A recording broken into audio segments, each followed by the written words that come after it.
Court calls case People versus Cameron Larry. Good afternoon, Your Honor. Marie Tannehill, Assistant Prosecuting Attorney on behalf. Thank you, Your Honor. Alex Warren Green on behalf of Mr. Larry. Mr. Larry, could you please state your name for the court? Cameron Larry. What are we doing? Your Honor, as I explained at the bench, people are seeking an adjournment. Quite a few things have come up. The easiest one to kind of mention is that the officer in charge is informed me at this point that he's ill, cannot be here to testify. We would need his testimony here today. Your Honor, there was also the issue of the jail calls that were made. This defendant, while he was in custody, called the victim multiple times. The content of those calls are highly concerning to the people. They suggest witness tampering. The fact that she is not here today kind of completes the concern we had that his calls and his communication with her have had the effect that he intended them to have. Specifically, we have concerns because he gave her a story of what to come and tell the prosecutor's office. She did comply with that, and as counsel is aware, and courts know where she has indicated to us what I would call a recantation, but certainly a different version of events matching what this defendant instructed her to do. There's a lot more to it, including statements he made telling people that the victim was not coming to work and so on. With all of that, Your Honor, we have concerns, so we need to further look into that. Those calls were shared with the public defenders already. I resent the very specific call to defense counsel this morning. I'm going to be listening to those a little more closely. I'm considering witness tampering charges moving forward. And we do have concerns about this defendant being out of custody and the behavior he might have engaged in and may continue to engage in, and making sure the victim does not appear to testify against. Mr. Warren. With respect to the people's adjournment request, at this time, we have no objection to that. Okay. And I had an opportunity to speak with my client, Mr. Larry, and Mr. Larry Sr., who is present in court today. Miss Larry was here earlier, and both of his parents really have been calling off work, making every effort to be at all of their son's court dates. I recall that the last time he was here, they were here. I recall that. Okay. And in addition to that, I know back on April 27th, Miss Larry wrote a character letter to the court, which I know the court can't consider at this juncture. However, that was sent to counsel, and I reviewed that. And Miss Larry speaks highly of her son. And I think, you know, insofar as Mr. Larry's at a fork in the road, they are committed to make sure he takes the right path and comes out of this continuing the positive work he was doing before arrest in this case. And I would note that this is Mr. Larry's first interaction with the criminal justice system, as far as I can see on his criminal history. When he was released from custody after spending about 30 days in jail, he was placed on home confinement and lives at home with both of his parents. During the time he was in custody, you know, he had to deal with the consequences of being in custody, which included losing his job. His parents want him to get a new job, and I talked to Mr. Larry about essentially scheduling an interview, talking to his tether agent, and seeing if there can be an accommodation made for him to go and do an interview, which I know, you know, if that needs to be done by stipulation or order, I know it's something that has been accommodated in the past. Mr. Larry's enrolling in school. He's Washtenaw County Community College for either CDL, HVAC licensure, but he's trying to get higher education. And I think since he's been out on home confinement, he's certainly not been violating the court's orders. Well, but the problem is, I don't know that. That's my great difficulty. When I talked to Mr. Larry's parents, I was very specific about what the court's orders are, including no contact and what no contact means. They ensured me that they're not going to let it happen under their roof and as far as he's on home confinement, I mean, what they relayed to me is essentially the court's home confinement tether at this point is he'd be on home confinement anyway. They're making sure that he's staying on the right path. They don't want him to end up in jail or, at the end of this case, to be worse off than he was coming into it. So I'm going to ask the court respectfully to consider continuing his bond at this time. Come back on the next date. I've already talked to Ms. Tana about resolving this case. I'm going to talk to my client at length about resolving this case, which, what we pondered does entail further court supervision. But as far as abiding by the court's orders, Mr. Larry and his parents are going to make sure that continues. So my difficulty is that I believe that his parents have all the best intentions of the world and are probably the most disappointed by all of this. But I myself am very disappointed when I find as I told you, counsel at the bench, I gave him a huge break the last time in letting him out, knowing that there were phone calls. That's come back in certain respects to bite me because I now know that these weren't just, not to minimize them necessarily, but not just context to the alleged victim saying whatever. He was to manipulate the system. I don't even know what's going through his head. Scared. Well, he should be, because he's got me right now. He should be scared.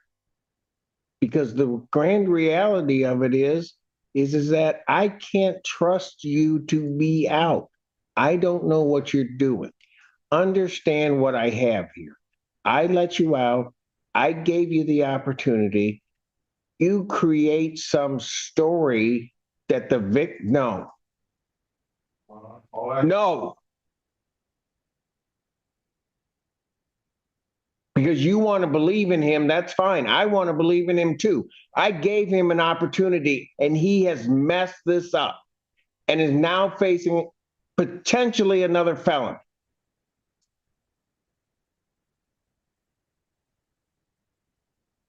And I don't know that you even understand that, young man. No, you don't. Why would you put yourself in a position to pick up another felon?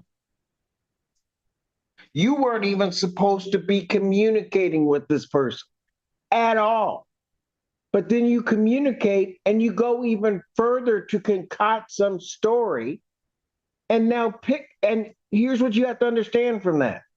From that, you concoct that story, and then I have no victim here today. She not only takes the story that you give her, communicates it to authorities, then doesn't show. Your Honor.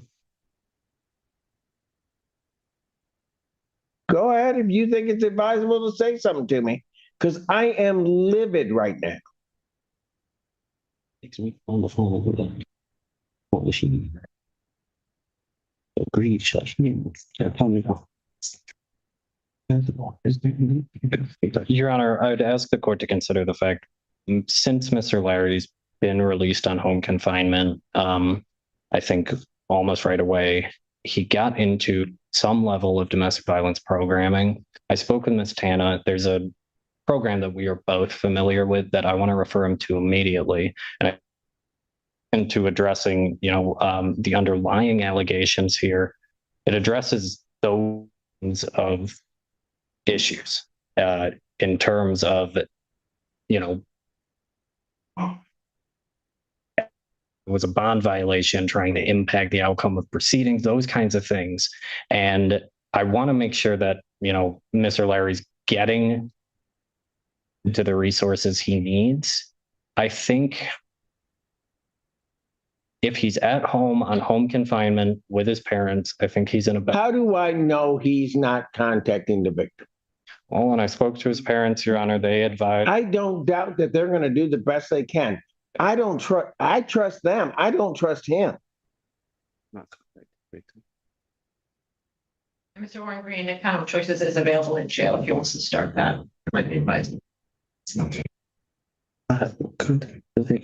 Your Honor, my client would just assure the court he's not going to violate any court orders, including the no contact He order. assured the magistrate of that after his arraignment.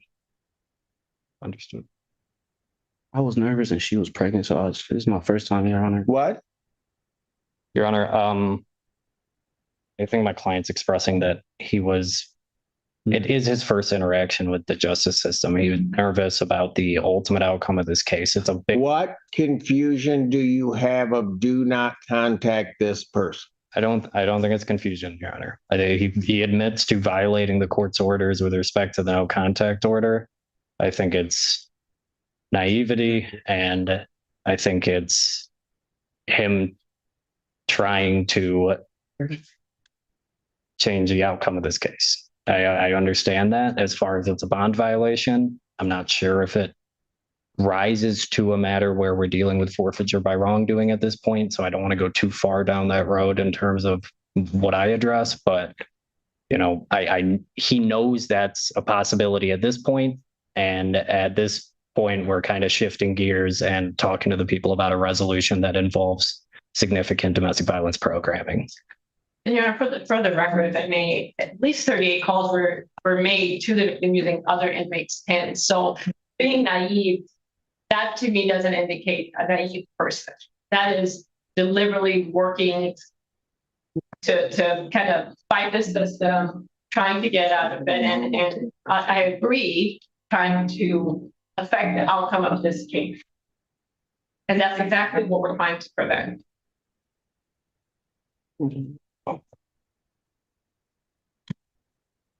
And see, it's that behavior why I can't trust you. Understand her? Because I don't have a doubt your parents are going to put everything they can possibly put in place to try to make sure you don't mess this whole thing up. But we do the same thing in the jail by giving you a PIN number. And what do? You try to circumvent and go around that whole thing.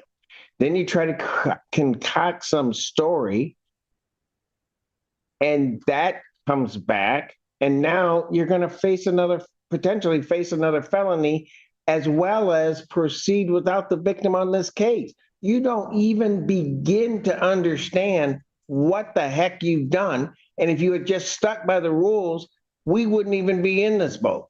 I don't need to have this conversation with you. I don't need to try to make sure that the victim in this case can proceed with this case if that's what she so chooses to do.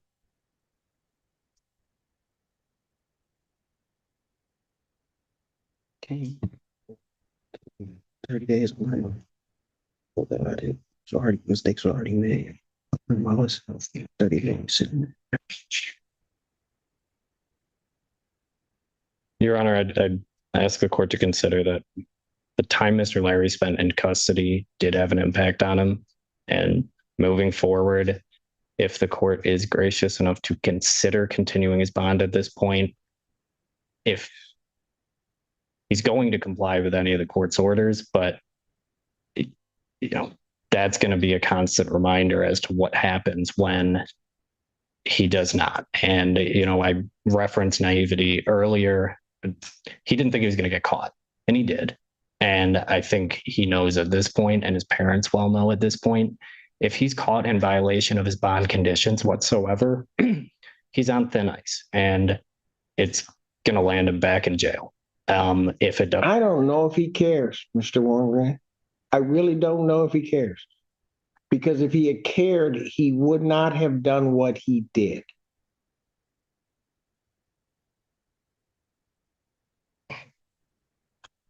Your Honor, he's been working on himself a lot. This arrest, hopefully in the long run, going to be the biggest turning point in his life. And that's his sentiment he's expressed to me this whole time.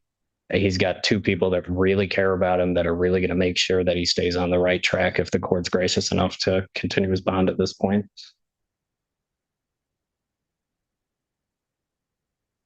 The bond that was posted for you was not your money, was it? No, sir. It was your parents' money. My brother and my sister.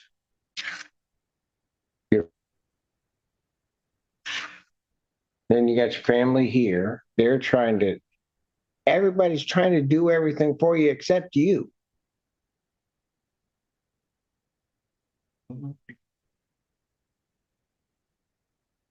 Here's what the problem is, counsel.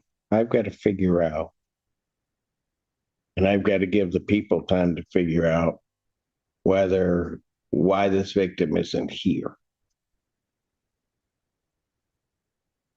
But until such time, I mean, do you know how long it may take people to figure out if they're going to bring additional charges against him? Your Honor, I have no problem reviewing it today. I do need the OIC to do some. So I would ask for it. I'll adjourn the preliminary exam to May 26, 2026, 9 a.m. before me. That's in person. At this point in time, young man, you got to understand, you make your bed, you got to lie in. I'm not going to, don't look at me like this is you.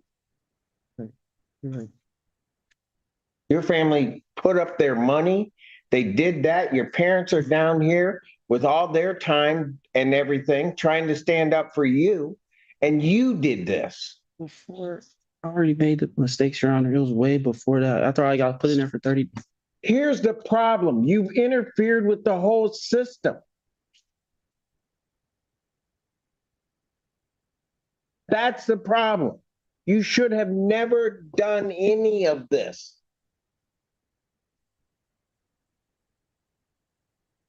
Ever.